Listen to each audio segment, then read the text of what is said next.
எனக்கு சின்ன வயசுல இருந்தே வந்து எனக்கு விவசாயம் பண்ணணுங்கிறது ரொம்ப ஆர்வம் ஜாஸ்திங்க. அது என்னன்னா பெற்றோர்கள் வந்து ஓவரா இப்படி போ அப்படி போன்னு கைட் பண்ணாம அவங்களுடைய போக்கில் விட்டுறணும். If they're interested in agriculture means land இருந்துன்னா வெரி குட் கோ அஹெட்னு அவங்களுக்கு உதவி பண்ணணும் மொழியா இம்சை பண்ணிட்டு இருக்க கூடாது. அதாவது இப்பத்த கணக்குப்படி பார்த்தாலே 2030 நம்மளுக்கு வந்து இப்ப சாப்பிட்றத விட 20-30% அதிகமான உணவு வந்து தேவைப்படுது. அதாவது இன்றைய குழந்தைகள்லாம் வந்து ஒரு 50 வருஷம் 100 வருஷத்துக்கு முன்னாடி இருந்த பெற்றோர்கள் மாதிரி ஹாப்பியா இல்லை. அவங்களுடைய அட்டென்ஷன் பூரா வேறு பக்கம் போகுது. சோசியல் மீடியா, ஃபிலிம்ஸ், அப்புறம் என்டர்டைன்மெண்ட், டிரைவிங் அப்படி இப்படின்ட்டு எங்கேயோ வேற டைரக்ஷன்ல போயிட்டு இருக்காங்க. அவங்களுடைய சர்வீஸ் வந்து இந்த நாட்டுக்கு எந்த அளவுக்கு யூஸ்ஃபுல்லா இருக்குது அப்படின்னு பார்த்தீங்கன்னா ப்ரொடக்டிவா ஒன்றும் அதிகமாக செய்யறது இல்லை. வணக்கம். திருப்பூர் மாவட்டம் பல்லடம் செந்தேவிபாளையம் கிராமத்தில் நம்ம கிருஷ்ணபாரதி ஒரு தோட்டத்தில் இருக்கோம். இவர் வந்து கடந்த சில வருடங்களாக இயற்கை விவசாயம் செய்கிறதோடு மட்டும் இல்லாமல் பல்லடம் சிவன் சந்தையில் உற்பத்தி செய்யக்கூடிய பொருட்களை வந்து நேரடியாக விற்பனையும் செஞ்சுட்டு இருக்காங்க. வணக்கம். வணக்கங்கண்ணா. அதங்க என்னோட பேர் வந்து கிருஷ்ணபாரதிங்க. நான் இங்கே அந்த செந்தேவிபாளையத்தில் வந்து கடந்த 2022 இயற்கை விவசாயம் வந்து பண்ணிட்டு இருக்கேங்க. என்னை பற்றி சொல்லணும்னா நான் பேசிக்கலாக வந்து ஒரு பிஇ அண்ட் எம்பிஏ கிராஜுவேட்டுங்க. 2013 2021 வரைக்கும் நான் வந்து பல்வேறு கம்பெனியில் வந்து ஒர்க் பண்ணுங்க. எனக்கு சின்ன வயசுல இருந்தே வந்து எனக்கு விவசாயம் பண்ணணுங்கிறது ரொம்ப ஆர்வம் ஜாஸ்திங்க. அதுவே காலேஜ் டைமில் வந்து நம்மாழ்வார் ஐயாவுடைய பேச்சுகள் எல்லாம் கேட்டு அப்போ அது போக பாமையன் ஐயாவுடைய புத்தகங்கள்லாம் படிக்கிறப்போ அதுலேருந்து அதிகமாக இன்ஸ்பயர் ஆகி இயற்கை விவசாயம் பண்ணணுங்கிறது எனக்கு ரொம்ப ஆர்வம் அதிகங்க. அது வந்து இங்கே வர்றதுக்கான ஒரு முக்கிய குறிக்கோளுங்க. ரெண்டாவது வந்து நம்ம வேலை செஞ்ச சூழல் வந்து எனக்கு நிறைய உடல் சார்ந்த உபாதைகள் நிறைய கொண்டு வந்துச்சுங்க. அதுக்காகவும் வந்து சரி இதுக்கு மேலே நம்ம குறிக்கோள் என்ன அப்படின்னு யோசிக்கிறப்போ வந்து ஏதோ ஒரு பொருள் ஈட்டுறதை சார்ந்தே இருந்தது. உண்மையான குறிக்கோள் எதுவுமே இல்லைங்க. அப்படி யோசிக்கிறப்போ இயற்கை விவசாயம் தான் அடுத்த ஃபியூச்சருங்கிறது தெரிஞ்சுட்டு இங்கே வந்துட்டேங்க. ஸோ இப்போ நம்ம இருக்கிற தோட்டம் வந்து பேர் வந்து பார்த்துட்டிங்கன்னா அணிநிழற் சோலைங்க. இது வந்து ஒரு 1.5 ஏக்கர் பூமி. இதில் வந்து 5 லேயர் கிராப்பிங் வந்து இதில் வந்து பண்ணியிருக்கோங்க. நாங்கள் இங்கே இந்த தோட்டத்துக்கு வர்றப்பயே வந்து முன்னாடியே தென்னை மரங்கள் வச்சுருந்தாங்க. ஸோ தென்னை மரத்துக்கு உள்ளே வந்து அடுத்த லேயராக வந்து பழமரங்கள், பெருமரங்கள் வந்து வச்சுருக்கோங்க. மா, சப்போட்டா, பலா அதெல்லாம் வச்சுருக்கோங்க. அதுக்கு அடுத்த லேயரில் வந்து வாழை, பப்பாளி வச்சுருக்கோங்க. அதுக்கு அடுத்தது வந்து வெஜிடபிள் கிராப்ஸ் வந்து அடிக்கடி வைப்பாங்க. அது பட்டத்துக்கு தகுந்த மாதிரி வைப்பாங்க. அப்புறம் கவர் கிராப்ஸ் வந்து பார்த்துட்டா வல்லாரக்கீரை, பசலைக்கீரை. கவர் கிராப்ஸ் வந்து களையை கண்ட்ரோல் பண்ணுறதுக்காக. ஆமாங்க. லைவ் மல்ச்சிங்க்கும் வச்சுக்கலாமுங்க. உயிர் மூடாக்குன்னு சொல்லுவாங்க. அதுக்காகவும் அது யூஸ் பண்ணலாமுங்க. அது வந்து வல்லாரை வச்சுருக்குறோங்க. பசலைக்கீரை, அது போக சக்கரவள்ளி கிழங்கு வந்து போட்டிருக்குறோங்க. அப்புறம் வெளியில் சுற்றி பார்டரில் பவுண்ட்ரிஸில் வந்து லைஃப் ஃபென்ஸ் வச்சுருக்குறோங்க. லைஃப் ஃபென்ஸ் வந்து பக்கத்து தோட்டத்துலேருந்து எதுவும் வந்து மருந்தடித்தாலோ பயிர் நோக்கி வராத மாதிரி உயிர்வேலி வந்து அமைச்சிருக்கோங்க. உயிர்வேலியில் வந்து டிம்பர் ட்ரீஸும் கலாக்காய் இதுக்குன்னே நிறைய ட்ரீஸ் எல்லாம் இருக்குங்க. லைரிசீடியா அதெல்லாம் வந்து வச்சுருக்குறோங்க. ஸோ இதே போல் நம்மளுக்கு வந்து கோடங்கிபாளையம் சொல்லி காரணம்பேட்டை பக்கத்தில் ஒரு வில்லேஜில் ஒரு 5 ஏக்கர் பூமி இருக்குங்க. இதே மாதிரி அங்கே ரெப்ளிகேட் பண்ணுறதுக்கு முயற்சி பண்ணுறாங்க. பார்க்கலாம், கூடி சீக்கிரம் அதே மாதிரி பண்ணுவோன்னு எதிர்பார்க்குறாங்க. இன்ட்ரோ பண்ணிடுங்க. சரிங்க. இப்போது என் பக்கத்தில் நிற்கிறவர் தான் என்னுடைய அப்பாங்க. அவர் பேர் டாக்டர் ஈஸ்வரனுங்க. இவர் வந்து திண்டுக்கல் மாவட்டத்தில் காந்திகிராம் ரூரல் யூனிவர்சிட்டியில் எக்ஸ்டென்ஷன் எஜுகேஷன் டிபார்ட்மெண்ட்டில் ப்ரொஃபஸராக ஒர்க் பண்ணார். ரிட்டையர்ட் ப்ரொஃபஸருங்க. கண்டிப்பாக பார்த்தா அவர் ப்ரொஃபஸர் மாதிரி தெரிய மாட்டார் இந்த ஒரு கெட்டப்பில். பட் நான் வந்து இந்த அளவுக்கு பண்ணுறேன் அப்படின்னா எனக்கு பின்னாடி நின்று சப்போர்ட் பண்ணுறதா வந்து என்னுடைய முக்கியமான காரணம் வந்து என்னுடைய அப்பா தான். அதுக்கு நான் ரொம்ப பெருமைப்படுறேன். முதலாவது இப்போ வந்து இந்த கால தலைமுறைகள் வந்து விவசாயம் அப்படின்னாலே அது ஒரு பெரிய குற்றச்செயலாக பார்க்குறாங்க. அதாவது பெற்றோர்களாக மட்டும்தான். பெற்றோர்கள் வந்து நான் இவ்வளோ படிக்க வச்சிருக்கேன், அப்படி இருந்து நீ வந்து விவசாயம் செய்யணும், நான் தான் கஷ்டப்பட்டு நீ ஏன் திருப்பி போய் கஷ்டப்படணும் அப்படிங்கிற ஒரு மைண்ட் செட்டுக்கு இருக்காங்க. அப்படி இருக்கிறப்போ எங்கள் அப்பா ஏன் வந்து என்னை வந்து இந்த துறைக்கு வர வச்சாரு, இல்லை ஏன் சப்போர்ட் பண்ணுறாரு அப்படிங்கிறத அவர் சொல்லுவார். கேட்டுக்குங்க. சொல்லுங்கள். அதாவது இன்றைய குழந்தைகள்லாம் வந்து ஒரு 50 வருஷம் 100 வருஷத்துக்கு முன்னாடி இருந்த பெற்றோர்கள் மாதிரி ஹாப்பியா இல்லை. அவங்களுடைய அட்டென்ஷன் பூரா வேறு பக்கம் போகுது. மீடியா, சோசியல் மீடியா, ஃபிலிம்ஸ், அப்புறம் என்டர்டைன்மெண்ட், டிரைவிங் அப்படி இப்படின்ட்டு எங்கேயோ வேற டைரக்ஷன்ல போயிட்டு இருக்காங்க. அவங்களுடைய சர்வீஸ் வந்து இந்த நாட்டுக்கு எந்த அளவுக்கு யூஸ்ஃபுல்லா இருக்குது அப்படின்னு பார்த்தீங்கன்னா இப்போ கம்ப்யூட்டர் ஓரியன்ட் எஜுகேஷன் அது இது ப்ரொடக்டிவா ஒன்றும் அதிகமாக செய்யறது இல்லை. நான் ப்ரொடக்டிவ் ஒர்க்கில் தான் இருக்கிறாங்க. ஸோ எனக்கு ஒரே பையனாக இருந்தாலும் அவர் வந்து நான் எப்படி கொண்டு வரணும் அப்படின்னு நல்லா பிளான் பண்ணி கொண்டு வந்திருக்கேன். அப்புறம் வந்து ரெண்டாவது எங்கிட்ட படித்த பசங்களுடைய ஃபீட்பேக் பார்த்தீங்கன்னா, அங்கிள் நீங்கள் ஒரு 35 வருஷம் 40 வருஷம் ஆனோடனே எங்கள் குழந்தைகள் எல்லாம் நீங்கள் தான் பார்த்துக்கணும், அந்த மாதிரி ஒரு சூழ்நிலை இருக்குது. எங்களுக்கு எல்லாத்துக்கும் பேக் பெயின் வருது, மென்டல் ஸ்ட்ரெஸ் வருது, ஃபேமிலியை கவனிக்க முடியறது இல்லை, அட்டென்ஷன் டைவர்ஷன் அதிகமாக வருது. அதாவது ஏதோ ஒரு பார்ட் டைம் லைஃப் இது மாதிரி ஃபேமிலி லைஃப் போயிட்டு இருக்குது அப்படிங்கிறது அவங்களுடைய ஃபீலிங். ஸோ என்னோட சன்னை எப்படி வைக்கணும்னா எதுக்காக பேய் மாதிரி அலைய விடுறது அப்படிங்கிறது என்னுடைய உணர்வு. அப்புறம் he should live the life. முக்கியமாக வந்து அவங்களுக்கு நான் என்ன எதிர்பார்க்குறேன்னா, let us have a peaceful body. நிறைய பேருக்கு அந்த பீஸ்ஃபுல் பாடி இருக்கிறது இல்லை, பீஸ்ஃபுல் மைண்ட் அதுவும் கொஞ்சம் சிக்கல். Useful life. What to you want more then that? அப்படி இருக்கும்போது அலைய விடாம இந்த மாதிரி ஒரு லேண்டுக்குன்னு பார்த்துட்டு நேச்சுரல் இதில் இருந்துட்டு ஹெல்த் கரெக்டாக பார்த்துட்டு ஃபேமிலி மெயின்டைன் பண்ணிட்டு பெரிய ஆம்பிஷியஸாக இல்லாமல் ஓரளவுக்கு அவங்களுக்கு தேவையானதை சம்பாதிச்சுட்டு போகட்டும் அப்படிங்கிறது என்னுடைய உணர்வு. புதுசாக ஒரு வேலையை விட்டுட்டு ஒரு இயற்கை விவசாயத்துக்கு வரணும் அப்படின்னு நினைக்கிறவங்களுக்கு வருமானம் அப்படிங்கிறத எப்படி திட்டமிடணும் அப்படிங்கிறத பற்றி கொஞ்சம் சொல்லுங்கள். பொதுவாகவே நம்ம ஃபாலோ பண்ணுற இந்த முறை வந்து பார்த்துட்டிங்கன்னா எல்லாரும் சொல்லியிருப்பாங்க, கேள்விப்பட்டிருப்பீங்க. அதாவது தினம் ஒரு வருமானம், வாரம் ஒரு வருமானம், மாதம் ஒரு வருமானம், வருடத்தில் ஒரு வருமானம்னு எதிர்பார்த்து அதுக்கேற்ற மாதிரி நம்ம கிராப் வந்து பிளான் பண்ணோம்னா நல்ல வருமானம் தருதுங்க. இப்போ இனிஷியலாக நாங்கள் வந்து ஆரம்பித்தது வெறும் தென்னை மட்டும்தான் நம்பி ஆரம்பித்தோம். தென்னை மட்டும் வந்து வச்சு நாங்கள் ஆரம்பித்த காலத்தில் தென்னை விலை ரொம்பவே கம்மியாக இருந்தது. 5 ரூபா 6 ரூபாய்க்குள்ள போன சமயங்க. அந்த டைமில் அதை வச்சு நம்மளால் சஸ்டெயின் ஆக முடியாதுங்கிறத நாங்கள் வந்து கண்டுபிடிச்சோங்க. ஸோ அதனால் அதுக்கு உள்ளே வந்து என்னென்ன வைக்கலான்னு இப்போ கண்டுபிடிச்சிங்க. பப்பாளி முதல் வச்சுங்க. இதில் இன்ட்ரெஸ்டிங் ஃபேக்ட் என்னங்கன்னா, பப்பாளி வந்து நாங்கள் வந்து உள்ளே வைக்கவே இல்லைங்க. அதுவாக வளர்ந்தது தாங்க. இங்கே இருக்கிறதுல ஒரு 60 to 80% பப்பாயா ட்ரீஸ் வந்து நாங்கள் வைக்கவே கிடையாதுங்க. எல்லாமே வந்து மயில் போட்ட எச்சத்தினால வளர்ந்ததுங்க. இதில் என்னென்னா, இதில் கிட்டத்தட்ட ஒரு ரகம் கிடையாதுங்க, 4 ரகம் இருக்குங்க. எல்லாமே நாட்டு வெரைட்டிங்க. 4 ரகங்க. 4 ரகத்தில் ஒன்று மஞ்சளுங்க, இன்னும் ஆரஞ்சுங்க, இன்னொன்று ரெட்டு, 4வது வந்து திக் ரெட்டுங்க. இது மாதிரி பப்பாயா ஒன்று வச்சுங்க. அதுக்கப்புறம் வாழை வச்சுங்க. வாழை வந்து நல்லா இதாச்சுங்க. அப்புறம் வந்து வாழைக்கு கீழே வேறு என்ன வைக்கலாம் அப்படிங்கிறப்போ இந்த என்ன சொல்கிறது, காய்கறி பயிர்கள், கிழங்கு வகைகள் வைக்கிறப்போ ஒரு ஒருங்கிணை பண்ணையத்தில் வந்து நீங்கள் வந்து ஒரு நல்ல வருமானம் பார்க்க முடியுங்க. நாங்கள் ஏன்னா எங்களுக்கு வந்து இப்போ முதல் 2 வருஷம் ரொம்ப கஷ்டப்பட்டோங்க. ஏன்னா செலவுகள் ஜாஸ்தியாக இருந்தது. நாங்கள் வந்து இந்த கட்டமைப்பு இன்ஃப்ராஸ்ட்ரக்சர் வந்து டெவலப் பண்ணுறதுல எங்களுக்கு அதிகமான செலவுகள் இருந்தது. அதாவது இப்போது ஃபென்சிங் போடுறதுலேருந்து, இப்போ இந்த சாலை போடுறதுலேருந்து, இந்த கன்று நடுறதுலேருந்து எங்களுக்கு செலவுகள் அதிகமாக இருந்தது. இப்போ இந்த கடந்த ஒரு 2 வருஷம்ட்டா ஒரு டீசெண்டான ஒரு இன்கம் பார்த்துட்ருக்குறோங்க. விவசாயம் அப்படிங்கிறது வந்து ஒரு தொழில் இல்லைங்க, அது வந்து ஒரு வாழ்க்கை முறை. இதுக்கு ஒரு பெஸ்ட் எக்ஸாம்பிள் வந்து நம்மளுடைய ஐயன் ஆத்தா நீங்கள் வந்து பாருங்கள். அவங்க இதை விட ஒரு தற்சார்பு வாழ்வில் அவங்க இருந்தாங்க. அவங்க வந்து ஒரு 10 ரூமில் விறகடுப்பு வச்சு எலக்ட்ரிசிட்டி இல்லாமல் இருந்தாலும் சந்தோஷமாக இருந்தாங்க. ஸோ நம்மாழ்வார் ஐயா சொன்ன இந்த 2 வாக்கியம் வந்து இதில் நான் சொன்னது அடங்கிடும். நம்மளுடைய நலனுக்காக என்று சமரசம் ஆகிறோமோ அன்று தான் தீமையின் திசையில் கால் வைக்க தொடங்குகிறோம்னு சொன்னார். நம்மளுக்கு வந்து அளவாக இருந்தாலே போதும். எவ்வளோக்கு எவ்வளோ நம்மளுடைய தேவைகளை வந்து கம்மி பண்ணிட்டோமோ அவ்வளோக்கு அவ்வளோ நம்மளால் வந்து நிம்மதியாக வாழ முடியும். என்னை பொறுத்தளவுக்கு நான் வந்து பொருள் ஈட்டுறதுக்காக நான் வந்து இந்த இதுக்கு வரல. ஆனால் நான் அதில் கிடைக்காத ஒரு விஷயம் இதில் வந்து கிடச்சிருக்கு. நான் நிம்மதியாக தூங்குறேன், நல்லா சாப்பிட்றேங்க. இது கண்டிப்பாக என்னுடைய முன்னாடி இருந்த இதில் கிடைக்காது. ஆனால் வந்து இதில் பொருள் ஈட்ட முடியும். நான் ஈட்ட முடியாதுன்னு சொல்ல முடியாது. பட் உங்களுடைய தேவைகளை கம்மி பண்ணிட்டீங்கன்னா இன்னும் நல்லா சந்தோஷமாக இருக்கலாங்க. அதே மாதிரி விற்பனை அப்படின்னு வரும்போதுங்க எல்லாம் தனித்து செயல்படுறாங்க. நீங்கள் வந்து ஒரு குழுவாக இயங்குறீங்க, ஃபார்மர்ஸ் எல்லோரும் சேர்ந்து. அதில் எப்படி உங்களுக்கு லாபகரமாக இருக்குது? அதை எப்படி உங்களால் மேனேஜ் பண்ண முடியுது?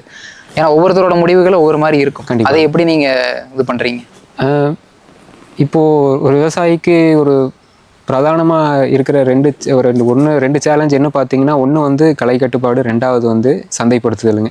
இதில் வந்து மாற்றமே இல்லைங்க. எல்லாத்துக்கும் ஒருமித்த கருத்து இருக்குங்க. ஏன்னா என்ன இது பண்ணாலும் அதை வந்து விற்றாதான் அவங்களால வந்து அவங்களுக்கு அந்த நம்பிக்கை கிடைக்கும். ஏன்னா நாங்கள் முதல் வந்து இப்போ இந்த தேங்காய் விற்றப்போ நான் சொன்ன மாதிரி ரொம்ப கம்மியான விலைக்கு தான் நாங்கள் இடைத்தரகர் மூலமாக விற்றோம். அடுத்து பப்பாளி வந்து பார்த்திங்கன்னா வந்து வெறும் 10 ரூபாய்க்கு கேட்ட காலம்லாம் இருக்குது. அப்போது நாங்கள் என்ன பண்ணுவோம், வெறும் கோவத்தில் என்ன பண்ணுறதுன்னு தெரியாமல் வாய்க்காலில் இது பண்ணி ஊற்றுவோம். அதை வந்து பிழிஞ்சு விட்டு வாய்க்காலில் கலந்துருவோம். அந்த காலம்லாம் இருந்திருக்கு. ஸோ அந்த டைமில் வந்து நாங்கள் வந்து இதுக்கு என்ன அல்டர்னேட்டிவ் அப்படின்னு யோசிக்கிறப்ப தான் எனக்கு வந்து சிவன் இயற்கை சந்தையுடைய ஒரு அறிமுகம் வந்து கிடச்சிது. பொன்முத்தண்ணனுடையும் சுரேஷ் அவருடைய அறிமுகம் கிடச்சிது. இப்போ இது வந்து நம்ம சந்தைக்குன்னு கிடையாதுங்க, இது எல்லாத்துக்குமே பொருந்தும். இப்போ வந்து ஒருத்தர் வந்து தனிப்பட்ட முறையில் நான் வந்து இது விற்க முடியல அப்படின்னு யோசிக்காமல் ஒரு 4-5 பேர் சேர்ந்து ஒரு நல்ல குழுவாக இணைஞ்சு பண்ணால் வெற்றி அடைய முடியுங்கிற ஒரு எடுத்துக்காட்டு தான் சிவன் இயற்கை சந்தைங்க. இதில் எப்படி நாங்கள் பண்ணுறோன்னா ஒரு ஸ்ட்ரக்சர்டாக பண்ணுறோம். அதாவது இப்போ வந்து நாங்கள் வந்து ஒரு பட்டம் ஆரம்பிக்கிறதுக்கு முன்னாடியே வந்து நாங்கள் வந்து டிசைட் பண்ணிடுவோம், இந்த கிராப் தான் நம்ம பண்ணணும், நம்ம பண்ணுற கிராப்பை இன்னொருத்தவங்க பண்ணக்கூடாதுங்கிறத நாங்கள் வந்து டிசைட் பண்ணிடுவோம். அதுக்கேற்ற மாதிரி நாங்கள் பிளான் பண்ணுவோங்க. 2வது விலை வந்து பார்த்துட்டிங்கன்னா, நீங்கள் வந்து கன்வென்ஷனல் கடையில் கிடைக்கிறத விட நீங்கள் நல்லா லாபம் ஈட்டலாம். ஏன் அந்த வித்தியாசம் வருது அப்படின்னு பார்த்துட்டிங்கன்னா, ஈல்டு தான் உங்களுக்கு. இப்போ வந்து ரசாயன உரம் தயாரித்து போட்டு இப்போ பண்ணுற தேங்காய்கள் காட்டிலும் இதில் வந்து ஈல்டு வந்து உங்களுக்கு கம்மியாக தான் கிடைக்கும் உங்களுக்கு. ஆனால் வந்து இதில் வந்து சத்துக்கள் அதிகமாக கிடைக்கும். அதனால் நாங்கள் வந்து விலை வந்து அதை விட ஒரு 10 to 20% ஜாஸ்தியாக தான் வந்து விலை வச்சு கொடுக்குறோம். ஆனால் அதையும் வந்து வாங்குறதுக்கு மக்கள் வந்து தயாராக இருக்கிறாங்க. ஸோ சிவன் இயற்கை சந்தை வந்து ஒரு நல்ல மீட்டிங் பாயிண்ட்டுங்க. நீங்கள் வந்து இயற்கை ஆர்வலராக இருக்கிறீங்க, விவசாயம் பண்ணணும்னு ஆசைப்படுறீங்க, அதே போல் நான் நல்ல உணவு சாப்பிடணும்னு நீங்கள் வந்து ஒரு வாடிக்கையாளராக இருக்கிறீங்க, 2 பேரும் வந்து மீட் பண்ணுறதுக்கான ஒரு நல்ல இடம் தான் சிவன் இயற்கை சந்தை. அப்படி ஒரு இடத்துல எனக்கு வாய்ப்பு கிடைச்சது நான் ரொம்ப பெருமிதமாக நினைக்கிறேன். அதன் மூலமாக நான் வந்து நல்ல லாபம் ஈட்டிட்டு இருக்கேன். எப்போவுமே குழுவாக செயல்பட்டால் தான் விவசாயிகளால் ஜெயிக்க முடியுங்க. அதுதான் வந்து நிதர்சனங்க. முன்னாடியே சொன்னபடி விவசாயியுடைய பிரதான சேலஞ்ச் ஒன்று வந்து சந்தைப்படுத்துதலுங்க, 2வது களை கட்டுப்பாடும் பூச்சி கட்டுப்பாடும் தாங்க மெயின். இப்போ நாங்கள் களை கட்டுப்பாட்டுக்கு என்ன பண்ணுறோம் அப்படின்னா, எப்போவுமே வந்த புதுசில் எப்போவுமே சிரமமாக தான் இருந்ததுங்க. முதல் ஒரு நடை வந்து தோட்டமேகமாக வந்து முழங்கால் அளவுக்கு களை இருந்ததுங்க. பார்த்தீனிய செடிகளும் ஊசிப்புல்லும் அதிகமாக இருந்தது. அந்த டைமில் ஃபஸ்ட்டு என்ன பண்ணோம், ஒரு தடவை உழவு ஓட்டி விட்டோங்க. அந்த ஒரு டைம் ஓட்டினதோட அதுக்கப்புறம் நம்ம இது வரைக்கும் ஒரு தடவையும் கூட டிராக்டர் வந்து உள்ளே வந்தது கிடையாதுங்க. ஸோ அதை வராமல் எப்படி பண்ணலாம் அப்படின்னு ஐடியா பண்ணி முதல் ஒரு வருஷம் அப்படி ஃபஸ்ட்டு வந்து ஆளுகளை வச்சு கொத்தி பார்த்தோங்க. அதனால் செலவுகள் அதிகமாகுது அப்படிங்கிறத கண்டுபிடிச்சேங்க. அப்போ தான் எங்களுக்கு வந்து இந்த கவர் கிராப்புங்கிற ஒரு விஷயம் வந்து ஒரு ட்ரைனிங்கில் வந்து தெரிய வந்ததுங்க. ஸோ என்ன மாதிரி கவர் கிராப் வந்து என்னென்ன இருக்குது அப்படின்னு நான் இப்போ பார்க்குறப்போ வந்து வல்லாரை வந்து வச்சிங்கன்னா ரொம்ப சீக்கிரமாக வளரும் அப்படிங்கிறத நான் 2-3 தோட்டத்தில் பார்த்தேங்க. ஸோ நம்ம தோட்டத்தில் வந்து பார்த்தீங்கன்னா வல்லாரைக்கீரை அதிகமாக வச்சுருப்போங்க. 2வது வந்து இப்போ வந்து பார்க்குறது, இப்போ நம்ம முன்னாடி இருக்கிறது வந்து சக்கரவள்ளி கிழங்கு, வெள்ளைக்கிழங்குங்க. இதுவுமே நல்ல ஒரு கவர் கிராப்பாக செயல்படுங்க. இது வந்து ஒரு 90 நாள் பயிருங்க. இதுக்கு வந்து அதிகமாக வந்து நீங்கள் வந்து முட்டுலிய தேவையில்லைங்க. நீங்கள் வந்து போட்டு விட்டால் போதும். இது பெருசாக நோய் தாக்குதலும் இருக்காது, பெரிய உங்களுக்கு செலவினங்களும் ஒன்றும் இருக்காது. இது போடுறதுனால என்ன ஆகும்னா உங்களுக்கு வந்து களைகள் வந்து கண்ட்ரோல் ஆகும். ஆக்சுவலாக இந்த இடத்துல எல்லாம் நிறைய களைகள் இருந்தது. இப்போ இங்கே பார்த்துட்டிங்கன்னா வாழை மட்டெல்லாம் நாங்கள் அங்கங்கே வெட்டி அப்படியே அங்கேயே போட்டுருவோம்.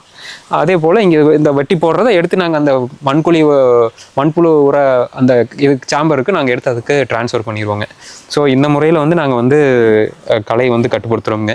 இப்போது என்னதான் நம்ம வந்து அந்த கவர் கிராப் வச்சாலுமே அதையும் தாண்டி வந்து களைகள் வந்து வர வாய்ப்பு இருக்குது. ஏன்னா நம்ம வந்து வாய்க்கால் கட்டி பாய்ச்சறதுனால தண்ணி அதிகமாக வருது.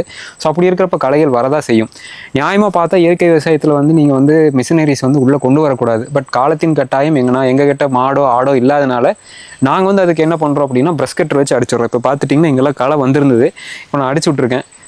இதனால் என்ன ஆகுதுன்னா, நாங்கள் வந்து உழவு ஓட்டுறதில்லை. உழவு ஓட்டுனா நீங்கள் வந்து அந்த மேல்மண்ணில் இருக்கிற அந்த நுண்ணுயிர்கள் எல்லாம் வந்து இறக்கிறதுக்கான வாய்ப்புகள் இருக்குது. ஸோ அதை வந்து நாங்கள் பண்ணாமல் என்ன பண்ணிடுறோம், ப்ரஷ் கட்டர் அடிச்சிடுறோம். அப்படி இருக்கிறப்ப என்ன ஆகுதுன்னா உங்களுக்கு வந்து இது மல்ச்சிங்காக வந்து உங்களுக்கு வந்து கிடச்சிரும் உங்களுக்கு. ப்ளஸ் வந்து உங்களுக்கு அது ஒரு நல்ல சத்தாகவும் சேருமா, நாள் படுறப்போ உங்களுக்கு அது நல்லா மண்ணுக்கு ஒரு சத்தாகவும் சேரும் உங்களுக்கு. இப்போ பொதுவாங்க நம்மளுக்கு இருக்கிற பிரச்சனையில் பிரதான பிரச்சனைகள் வந்து பார்த்துட்டிங்கன்னா நம்மளுடைய உடல் சார்ந்த உபாதைகள் நிறைய இப்போ வந்து பார்க்கலாங்க. நம்ம அதிகமான நோய்கள் வந்து இப்போ வந்து வர்றதை நீங்கள் வந்து கேள்விப்பட்டிருப்பீங்க. உதாரணத்துக்கு 2024 ஒரு சர்வே என்ன சொல்லுதுன்னா, இறப்பு விகிதம் அதில் வந்து எத்தனை பர்சன்டேஜ்னு பார்த்தாங்க. 60-65% இறந்தவங்க வந்து பரவ முடியாத நோய்களால் இறந்துருக்காங்க. அடுத்ததாக வந்து 20-25% வந்து பரவக்கூடிய நோய்கள். பரவ முடியாத நோய்கள்னால் இதயம், அதாவது நுரையீரல், இல்லை வந்து இந்த கேன்சர் மாதிரி நோய்களுங்க. பரவக்கூடிய நோய்கள்னால் டெங்கு, மலேரியா, இந்த மாதிரி நோய்களுங்க. அடுத்த வர 5% வந்து ஆக்சிடென்ட்லேயும் சூசைட்லேயும் இறந்துருக்காங்க. இந்த கடைசி 5%க்கு கம்மியாக இருக்கிறவங்க மட்டும்தான் இயற்கையாக அவங்களுடைய அது என்ன சொல்கிறதுங்க, அவங்களுடைய அந்த பிரேக் ஈவன் பாயிண்ட் அட்டைன் பண்ணி அவங்களுக்கு இருக்கிற பாடி பார்ட்ஸ் எல்லாம் வந்து போய் இறந்துருக்காங்க. இது வந்து இப்போ ரொம்பவே கவலைக்குரிய ஒரு தகவலுங்க. இது எதனால் வருது அப்படின்னு பார்க்குறப்பங்க, நம்ம சாப்பிட்ற சாப்பாட்டில் இப்போ வந்து எந்த சத்துமே இருக்கிறது இல்லை. ஏன் அதுக்கு காரணம் அப்படின்னா, நம்ம முன்னாடி வந்து நிறைய பழங்கள் வந்து சாப்பிட பார்த்துருக்கலாம். அதாவது பப்பாளி, நம்ம தினசரி உணவில் அதில் வந்து அதிகமாக இடம் பெற்றுச்சுங்க. பப்பாளி ஆகட்டும், வாழை ஆகட்டும், நிறைய பயிர்கள் இப்போ வந்து நம்ம கண்ணுக்கு இது தென்படுறதில்ல. உதாரணத்துக்கு இப்போ இங்கே பார்த்துட்டிங்கன்னா இது வந்து கலாக்காய்ங்க. கலாக்காய் இது வந்து நம்ம மோகன்ராஜன் கொடுத்த கலாக்காய் செடிங்க. இது வந்து நம்ம சிறு வயசில் வந்து ஸ்கூலுக்கு வெளியில் வச்சு விற்பாங்க. அது வந்து இதில் வந்து அவ்வளோ விட்டமின் சி வந்து அதிகமாக இருக்குங்க. நெல்லிக்காய் காட்டிலும் இதில் வந்து விட்டமின் சி அதிகமாக இருக்குங்க. ஆனால் வந்து இது நிறைய பேர்த்துக்கு தெரியறது இல்லைங்க. இப்போ வந்து பேக்கரிஸில் தான் வந்து இந்த கேக்குக்கு அதுக்கெல்லாம் வந்து ட்ரெஸ்ஸிங்க்கு வந்து மேலே செர்ரின்னு சொல்லி ரெட் கலரில் வைக்கிறாங்க. இதுதான் இந்த பழம் தாங்க. ஸோ இந்த மாதிரி நிறையா பழங்கள் வந்து இப்போது வழக்கொழிஞ்சு போச்சுங்க. இந்த மாதிரி மரங்கள் வந்து வைக்கணுங்க. அதே மாதிரி நாட்டு பப்பாளி வந்து அத்தனை கண்டென்ட் இருக்குங்க. அதில் வந்து சாப்பிட்றதுனால ஏகப்பட்ட பலன்கள் கிடைக்கிது. நம்ம ஆனால் அதை விட்டுட்டு மேற்கத்திய நாடுகள் பழங்களான ஆப்பிளோ ஆரஞ்சோ இல்லை வந்து இந்த என்ன சொல்கிறதுங்க பிங்க் கலர்லலாம் ஒரு ஃப்ரூட் கொடுக்குறாங்க. அதை வந்து நம்ம அதிகமாக நம்ம வந்து செலவு பண்ணி, ஏன் அப்படின்னா அவங்க தகவல் கொடுக்குறாங்க, இது சாப்பிட்டா உங்களுக்கு வந்து இத்தனை சத்துக்கள் இருக்குதுன்னு வந்து கொடுக்குறாங்க.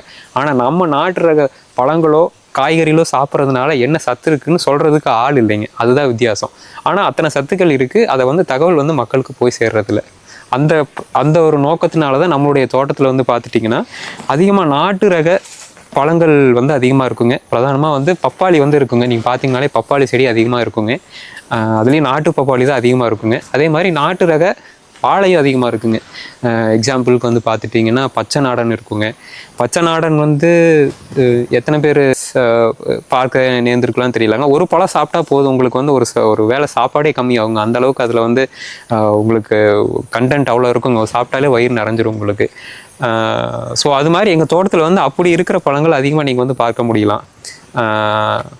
இது போக கொடுக்காப்புளி வந்து வைக்கணுங்கிறது ஆசை. இது வந்து நான் இப்போ அந்த தோட்டத்தில் வச்சுருக்கேங்க. கொடுக்காப்புளி, நாட்டு மாதுளை, கொய்யா அதெல்லாம் வந்து வச்சுருக்கேங்க. பொதுவாக விவசாயிகள் ஆண் பப்பாளியை வளர்த்த விரும்ப மாட்டாங்க. உங்கள் தோட்டத்தில் அங்கங்கே ஆண் பப்பாளியை பார்க்க முடியுது. அதனால ஏதாவது நன்மை இருக்குங்களா? கரெக்டுங்க. இப்போ வந்து ஏன் அதாவது ஒரு ஏக்கருக்கு குறைஞ்சது வந்து 2-3 ஆண் மரம் வந்து இருக்கணும் அப்படின்னு சொல்லி ஒரு என்ன சொல்கிறாங்க, சயின்டிஃபிக்காக ஒரு டேட்டா சொல்கிறாங்க. எதுக்காகனா நீங்கள் ஆண் மரம் இருந்தால் தான் பாலினேஷன் நடக்கும் உங்களுக்கு. அதுவும் இல்லாமல் எங்களுக்கு வந்து இப்போ தேனி பெட்டி இருக்கிறதுனால கிராஸ் பாலினேஷன் நடக்கிறதுக்கு ஆண் மரங்கள் எங்களுக்கு அதிகமாக உதவி செய்யுது. இதிலேருந்து உங்களுக்கு வந்து பாலனோ உங்களுக்கு வந்து உங்களுக்கு கிராஸ் பாலினேஷன் பண்ணுறதுக்கு ரொம்பவே ஹெல்ப்ஃபுல்லாக இருக்குது. அது தப்பான தகவலுங்க.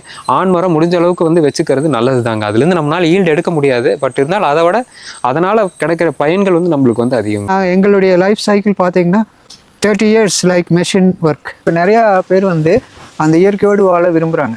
அவங்க வளர்ந்த முறை அது இதெல்லாம் பார்க்கும்போது இயற்கையோடு வாழணும்னு விரும்புகிறாங்க. அக்ரிகல்ச்சர், டெய்ரி, அந்த calf rearing, goat rearing, poultry, milk dairy, இந்த மாதிரி நிறைய ஆரம்பிக்கணும்னு அந்த ஃபீல்டில் இயற்கையோடு ஒன்றி யோசிக்கிறாங்க.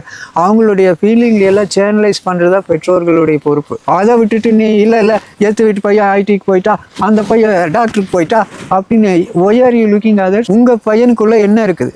முக்கியமாக பெற்றோர்கள் வந்து வெளியிலிருந்து வரக்கூடிய புற தாக்குதலுக்கு அதிகமாக ஆளாயிடுறாங்க. உள்ள அந்த குழந்தைங்க என்ன நினைக்குது, what is their internal feeling, what is their attitude, what is their interest, அதை யாரும் பார்க்கறது இல்லை. அவங்க எப்படி லைஃப் அமைச்சுக்க நினைக்கிறாங்க அப்படிங்கிறத அவங்களை கன்சல்ட் பண்ணுறதே இல்லை. ஓகேங்க. அதே மாதிரி இந்த இயற்கை விவசாயத்தில் இப்போ 5 லேயர் கிராப்பிங் அப்படிங்கும்போது ஒவ்வொரு மரங்களுக்கும் ஒவ்வொரு உரங்கள் அதெல்லாம் தேவைப்படும்ல, அது நீங்கள் எப்படி மேனேஜ் பண்ணுறீங்க? இப்போது நம்ம உரங்கள் அப்படிங்கிறது 3 பிரிச்சுக்கலாமுங்க. 3 என்னன்னா வளர்ச்சி ஊக்கின்னு ஒன்று சொல்லுங்க.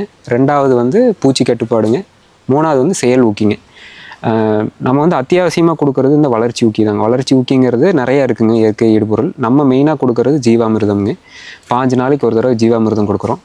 அது போக நம்ம தோட்டத்திலேயே கிடைக்கிற வேஸ்ட்டு, இப்போ வந்து வாழை மட்டை, தென்னை மட்டை, அப்புறம் வந்து பப்பாளி இலை, இந்த மாதிரி கிடக்கிற சருகுகள் எல்லாத்தையுமே எடுத்து இந்த மாதிரி ஒரு மண்புழு தொட்டி ஒன்று அமைச்சிருக்கோங்க.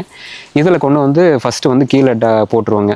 அதுக்கு மேலே வந்து சாணி குப்பையை வந்து காஞ்ச நல்லா மக்கின சாணி குப்பையை வந்து மேலே போட்டுங்க. ஒரு 30-40 நாள் வந்து இதை மக்க விடுவோங்க. கம்போஸ்ட் ஆகுங்க. கம்போஸ்ட் ஆனதுக்கப்புறம் இதில் வந்து மண்புழு விட்டுருவோங்க.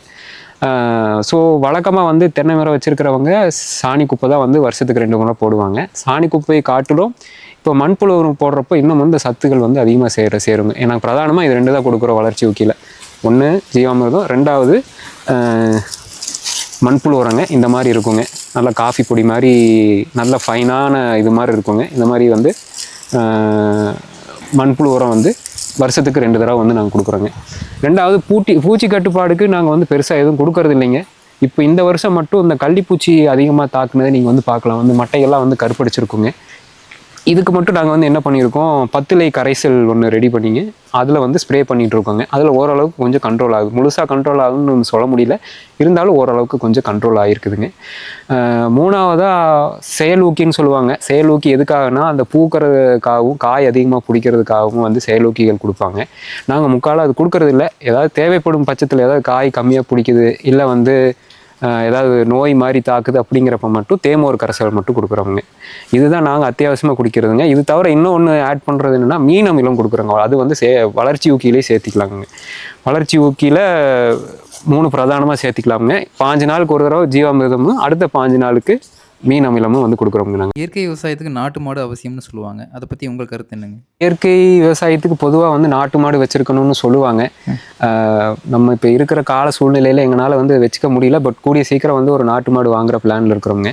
இப்போ எங்ககிட்ட கரண்ட்டாக இருக்கிறது கோழி வச்சுருக்கிறவங்க. பெருவடை கோழி ஒரு 6 உருப்படி இருக்குங்க. அது போக தேனி பெட்டி வந்து 4 வச்சுருக்கிறவங்க. இப்போ நாங்கள் வச்சுருக்க 2 உயிரினங்களுக்கும் வந்து அதிகமாக வந்து நீங்கள் நேரமோ பெருசாக வந்து நீங்கள் வந்து எதுவும் செலவழிக்க வேண்டிய அவசியம் கிடையாது. இப்போ இதனால் என்ன பெனிஃபிட் அப்படின்னு கேட்டிங்கன்னா, எங்களுக்கு வந்து முதல் வந்து தேனி பெட்டி வச்சுருக்கிறதுனால என்ன நடக்குதுன்னா, எங்களுக்கு வந்து அந்த குறும்பை உழுகிறது வந்து கொஞ்சம் கண்ட்ரோல் ஆகிருக்குதுங்க.